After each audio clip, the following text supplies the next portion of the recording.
Let me duck back to Australia and catch up with the Liberal member for Wentworth, Dave Sharma. Thanks for joining us, Dave. Good to join you, Chris. Yeah, look, I remember when you were a diplomat here at the Washington Embassy. I remember catching up with you for dinner, I don't know, 10 years or so ago.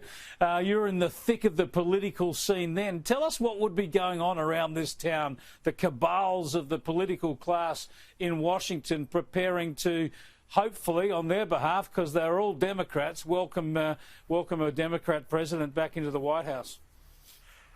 Well, look, it'll be obviously a very tense time over there because this result, I think, is still not known with any degree of certainty. I was there in 2008 when Obama won the election against John McCain, but from memory, that was over by about 1:30 a.m. when Ohio was called for Obama, and I remember because I lived in Washington D.C., I heard a lot of hooting of horns and celebrations in the streets because DC is a heavily Democratic district, always has been. But obviously this time, I mean, I think everyone must be on tenterhooks. You're in the thick of it, but everyone is wondering which way is this going to go? Is it going to play out for longer in the courts? Is there going to be a recount in certain states? And if you're a foreign government or a foreign embassy, I mean, you're obviously trying to have channels and build channels with both camps and make sure you've got them when you need them when this result is finally known. But I can only imagine it must be almost agonising, the tension over there.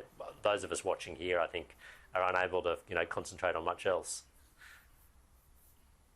Well, it's quite extraordinary, of course, because the city is almost deserted because of coronavirus and because of boarding up, because of the threats of violence. But there are a lot of visitors coming in, mainly activists looking to celebrate the demise of Donald Trump, I've got to say.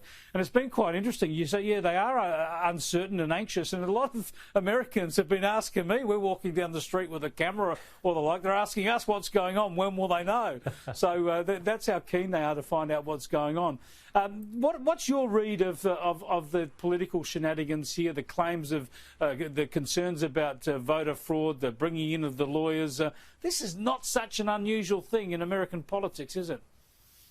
No, it's not. And look, they've got a very complicated electoral system. I mean, it's hard for us to understand. And every state runs its own electoral process. In Australia, federal election, the Australian Electoral Commission runs a standardised process across the country. But in America, you've got 50 separate jurisdictions running their own separate process with their own rules about, whether you can absentee vote, whether you can mail-in vote, when it has to be received by, all this sort of stuff. So it's not unusual for some of these results to be disputed in the courts or for people to challenge some of the processes. And of course, in 2000 there was a famous one, Gore v. Bush, when the count in Florida was, went to the Supreme Court, and there was a lot of litigation over whether certain votes, the hanging chads was the issue, you'll recall at the time, about whether certain votes that had been punched I do remember could be counted. So look, the election in 2000 was decided by the Supreme Court.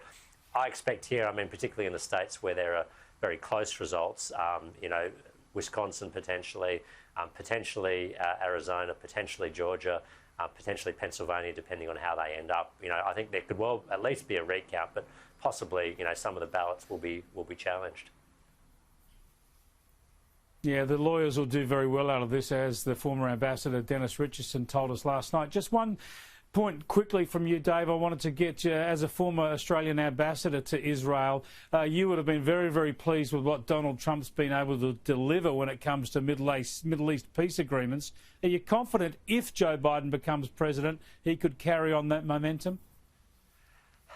Look, I'd hope he would, because I think the big innovation, if you like, of the Trump administration in the Middle East is to see that peace between Israel and the Arab world can happen outside the Palestinian national cause and then move inwards towards it, whereas the conventional wisdom had always been that Israel must make peace with the Palestinians before they can have a broader peace with the Arab world. And the Trump administration has basically flipped that assumption around, and I think it's been all to the good. So I think now that he's blazed that trail, and I think there's obviously been benefits to the United States through all of this, and benefits to their close partners, Israel, the United Arab Emirates, Bahrain. I would think that the Biden administration would want to continue this and continue to help foster a broader peace in the Middle East through this approach. But it's true that, look, the last Democratic administration in the United States did not follow this pathway.